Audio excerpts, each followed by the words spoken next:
Good morning. It is Let It Go and Let It Grow for Monday. I do believe it's like the 24th or 25th of May, coming into the end of another month, which is crazy. It's a little bit overcast today. We're expecting some rain. Beautiful weekend. Ray and I went for a drive and I ended up sleeping in the car by the ocean for a few minutes, just listening to the waves come in. So it was lovely. So what are we letting go of today? And that is Eight of Pentacles. The Pentacles is work, mastery, dedication, and grounded growth in this reading today. Earth signs, Taurus, Virgo, and Capricorn, and it is Sun in Virgo.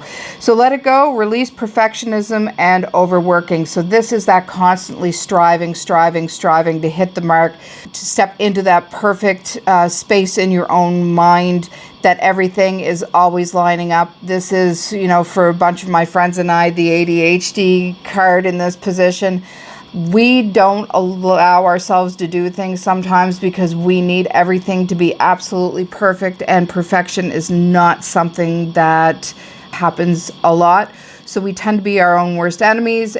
So this is asking you today to release that ability and need, or release that need to feel perfectionism and to make sure that everything is perfect before you present it to people. Some of the best things come out of making mistakes and errors. You get to see things in a different light. You get to ask for help sometimes, and this will help change the direction of your life. So don't feel your masterpiece can't be seen before you feel it's perfect, because that is your ego getting in the way. That is your nervous system getting in the way and stopping you from putting your risk out there and walking forward in sort of a little piece of let go of tying your worth to productivity.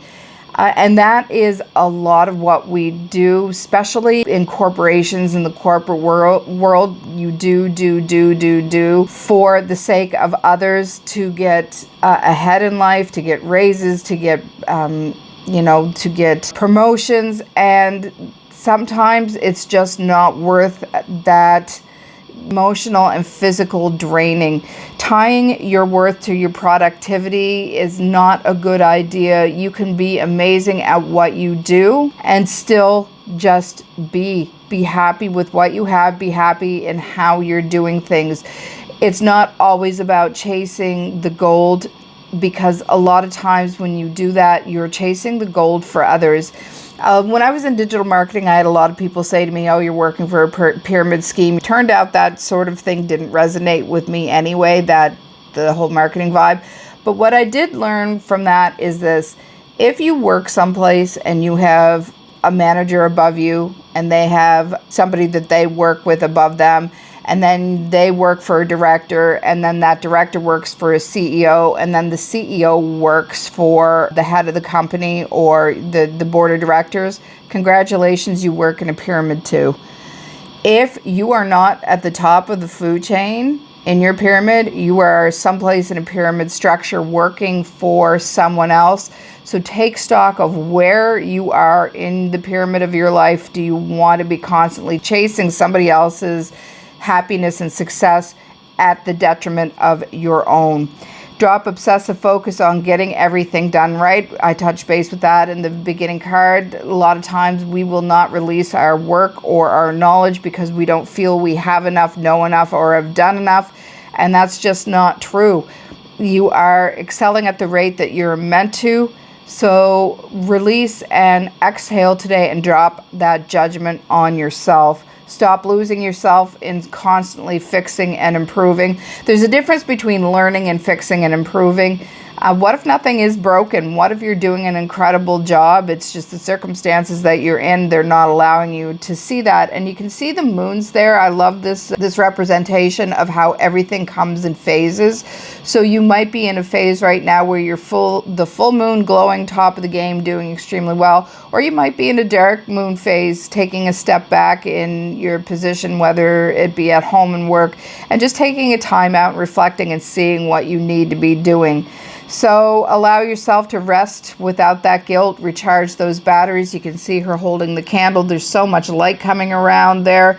You need to constantly recharge the batteries for you. And if that means taking a personal day off to do it, or, backing out of a project saying, I don't have the time or attention span to do this to the best of your ability, not my ability, but what you expect from me, then I'm going to have to bow out from what this is at the moment. So take that pressure off of you. You're doing the job that you are doing. You're doing what you're meant to be doing, and you are where you're meant to be right now. For Taurus, Virgo, Capricorn, dedication is sacred, but burnout is not a badge of honor. You are way more worth than what you produce. You are worth way more than what you can produce. So that is the long and the short of this let go card today, is know your value and know that you can't really put a price tag on that value, and don't burn your batteries out completely. So what are we letting grow today? And this is change. This is the Lovers, alignment, connection, value, and sacred choices. Sorry, choice, not change. And this is an air sign in Gemini. So we are growing deeper alignment for yourself and others around you. What lights you up? What makes you passionate in what you're doing? And if you're in this phase here and you feel like your candle's being burnt out and snuffed out, then maybe it's time to look for something different that is going to light yourself up. Choose relationships and paths that feel absolutely authentic to you. Don't be in a space that you feel that you are not being seen for who you are and your true value of what you're presenting and the situation that is around you. Open yourself up to beautiful, meaningful connections, the ones that light your soul up. A lot of us are, at the point now in life that we don't want that small talk, that chitty chat about nothing really anymore. We need to feel authentic in our energy, authentic in our word, and authentic in what we're presenting face forward to the world, and not hiding behind that mask anymore. We are taking that challenge and that change and working it for us with our passions face forward. Allow your heart and mind to work together. It's a blessed union when that can happen. So that is that brain-heart coherence, bringing them into a state of flow. And you can see that energy around them is electric and just charging between the two of them. And there is that huge flow right there. A lot of sacral energy, a lot of, you can see yellow in there too, solar plexus, gaining that personal power. But there's a lot of energy here, which is that sexuality, that creativity, and that ability to want to tap into your passions and do something that lights you up. So step forward with what genuinely resonates with your soul and your soul calling. Take time out while you're recharging that battery there. There's a lot of sacral solar plexus energy in this as well as communication and heart-centered energy. So while you're in this phase, taking that time out and recharging those batteries, what generally resonates with you and lights you up? It might be time to take stock and take note of what that is that lights you up. So for Gemini, Libra, and Aquarius, the Lovers is asking about conscious choices, and alignment matters more than approval of others. So that is that. So we are releasing the need to constantly prove ourselves to anyone and grow what truly aligns in your heart. Not every connection is meant to drain you. Some are meant to awaken you for that passion and that change. Where are you overworking just to feel worthy in your life right now? And what connection or path feels truly aligned for you right now? Where are you on your path that is 100% right? So today I am using the Law of Positivism cards to finish this off with.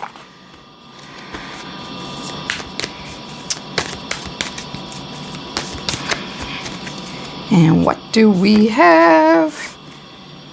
I follow the cycles of my body. So I love how this represents this as well. The cycles, as I said, it does, if you might be in a full moon cycle, which is glowing and tapped into your mastery, or you might be in a new moon phase where you're just trying to retreat and figure things out. And that is all about following those cycles of the body. Where are you right now? I see the snake there, and it's overlapping on the yoni, which to me is that representation of that Eve energy, the forbidden fruit, the secret messages and secret knowledge. So We in the Christian story have been told basically a lie of how that happened. So this snake is asking you to check into that divine feminine, that divine beautiful energy, the cycles of the moon, knowing where you are in the cycle of your life that right now, and asking you to use that medicine to shed and transform, shed that skin and transform for yourself. What is your medicine now? What are you doing to make sure you are in a good place physically? And do you need to take that time out to reflect and recharge that battery? Again, do you need to take time out to recharge that battery for yourself, to relight your own and ignite your own candle so that you can truly get into that passion state of what makes your juices flow, those creative juices and that energy around you? What do you need to make that flow today? So step into that garden of Eden, that garden of paradise. Take that time out for yourself. Check into your cycles. What do you need? What's the medicine? And what is calling you for that transformation today? And I hope you have a great day. I will talk to you tomorrow. Bye.